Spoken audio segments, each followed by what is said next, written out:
Assalamualaikum warahmatullahi wabarakatuh. Selamat datang semuanya pada webinar self-efficacy.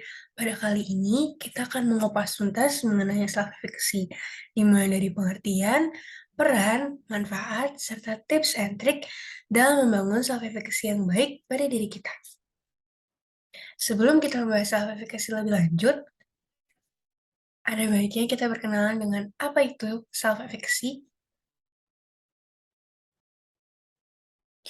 Menurut Bandura sendiri, self-efficacy atau efekasi diri diartikan sebagai keyakinan yang dimiliki oleh individu akan kemampuannya untuk sukses dalam melakukan sesuatu.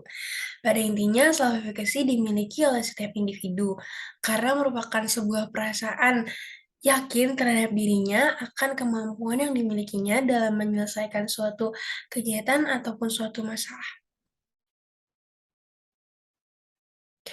Dan dalam self-efficacy ini terdapat dimensi. Dimensi ini terbagi menjadi tiga. Yang pertama ada level atau magnitude, yang kedua ada strength, yang ketiga ada generality. Level atau magnitude berhubungan dengan skala atau kesulitan tugas. Dimensi ini berkaitan dengan seberapa jauh skala kesulitan tugas yang diyakini oleh individu ia dapat mengatasinya. Yang kedua ada strength. Dimensi ini berkaitan dengan seberapa yakin atau seberapa besar keyakinan individu dalam mempertahankan perilaku tertentu atau dalam meyakini bahwa dirinya ini mampu melakukan sebuah kegiatan. Yang terakhir ada generality. Generality merupakan sebuah konsep dalam dimensi self-efficacy, di mana self-efficacy ini tidak hanya berlaku pada satu situasi atau situasi tertentu, tetapi dapat diterapkan kepada berbagai situasi yang ada. Selanjutnya ada self-efficacy yang tinggi versus self-efficacy yang rendah. Kedua hal ini termasuk ke dalam jenis self-efficacy yang dimiliki oleh manusia. Ketika manusia memiliki self-efficacy yang tinggi, maka manusia tersebut cenderung memiliki keyakinan bahwa ia dapat menyelesaikan tugas secara efektif dan juga secara bertanggung jawab. Selanjutnya, individu dengan self-efficacy yang tinggi ini juga memiliki ciri ia selalu semangat dalam hal mengerjakan tugas. Ia juga menganggap kesulitan sebagai sebuah tantangan dan bukan hambatan dalam perjalanannya untuk mencapai kesuksesan. Selain itu, ketika menghadapi kegagalan, ia akan terus-menerus meningkatkan usahanya dalam menghadapi hal tersebut, dan bukan merasa putus asa ataupun terpuruk. Kebalikan dari self-efficacy yang tinggi, yaitu self-efficacy yang rendah, maka individu dengan jenis self-efficacy ini akan merasa tidak memiliki kemampuan, selalu menghindari tugas-tugas yang sulit, mudah putus asa, komitmen terhadap tujuan yang akan atau yang ingin dicapainya sangat amat rendah, dan ketika ia mengalami kegagalan, ia cenderung sulit untuk bangkit. Selanjutnya ada peran self-efficacy. Di sini terdapat 6 peran self-efficacy. Yang pertama itu menentukan pilihan tingkah laku. Seperti yang sudah dijelaskan sebelumnya, self-efficacy yang terdiri dari dua jenis tersebut, yaitu self-efficacy tinggi dan juga self-efficacy rendah, memiliki pola tingkah laku yang berbeda.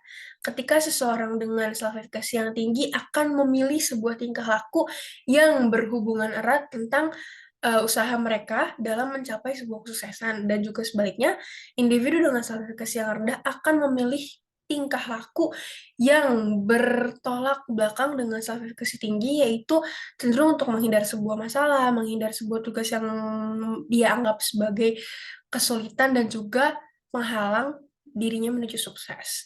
Yang kedua, yaitu menentukan seberapa besar usaha dan ketekunan yang akan mereka lakukan. Pada hal ini, self-efficacy menentukan usaha karena jika seseorang memiliki self-efficacy yang rendah, lagi-lagi membahas mengenai jenisnya yang sebelumnya sudah dijelaskan, maka usaha yang akan dilakukan juga tergolong rendah, dan ketika ia memiliki self-efficacy yang tinggi, usaha yang akan dilakukan juga tergolong tinggi. Selanjutnya mempengaruhi pola pikir dan reaksi emosi, meramalkan tingkah laku mengenai apa sih yang akan individu ini lakukan jika menghadapi sebuah tugas. Ketika ia memiliki self efficacy yang rendah, maka akan terlihat, akan terduga nih, apa yang perilaku yang akan ia munculkan. Yang kelima, ada menunjukkan kinerja selanjutnya, dan yang terakhir ada berperan dalam prestasi belajar seorang individu. Adapun kaitan antara self efficacy dan prestasi belajar itu sebenarnya seperti apa? Lalu apa yang terjadi gitu. Jadi sebetulnya berdasarkan beberapa riset telah menunjukkan hasil bahwa self efficacy memiliki pengaruh terhadap prestasi individu. Individu dengan self efficacy yang tinggi akan memiliki prestasi belajar yang baik dan juga sebaliknya. Ketika seorang individu memiliki self efficacy yang rendah, maka prestasi belajar yang dimilikinya juga tidak baik.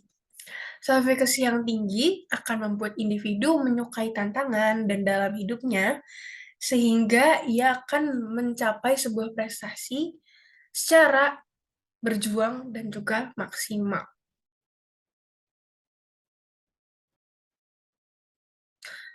Dan di sini terdapat salah satu riset yang membuktikan bahwa terdapat hubungan antara self-efficacy dengan prestasi belajar. Pada riset ini meneliti tentang tingkat kecanduan smartphone dan self-efficacy dengan prestasi belajar mahasiswa Fakultas Kedokteran Universitas Malahayati. Hasilnya menunjukkan bahwa terdapat hubungan yang bermakna.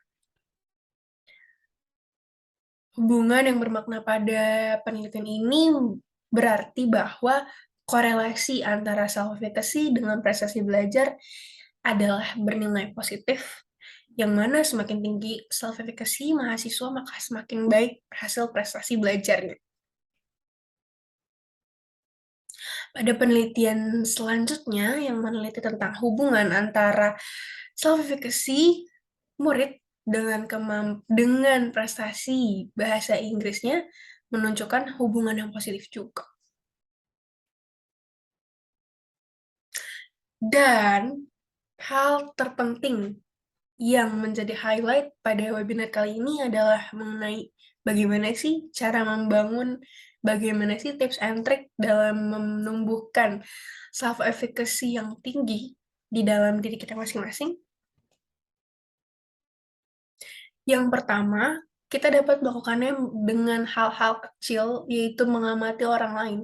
Tentunya orang-orang di sekitar kita pasti ada beberapa yang telah memiliki self-efficacy yang tinggi, dan tugas kita sebagai individu yang dikelilingi oleh orang-orang yang telah memiliki self-efficacy tinggi adalah mengamati bagaimana sih cara individu tersebut sehingga ia dapat mencapai posisi di mana ia memiliki self-efficacy yang tinggi. Apa saja sih yang dilakukannya? Atau apakah adakah kegiatan rutin yang ia lakukan sehingga membuat dia terbiasa dan melatih kemampuannya sehingga ia yakin terhadap kemampuannya. Yang kedua, memiliki teman yang kreatif.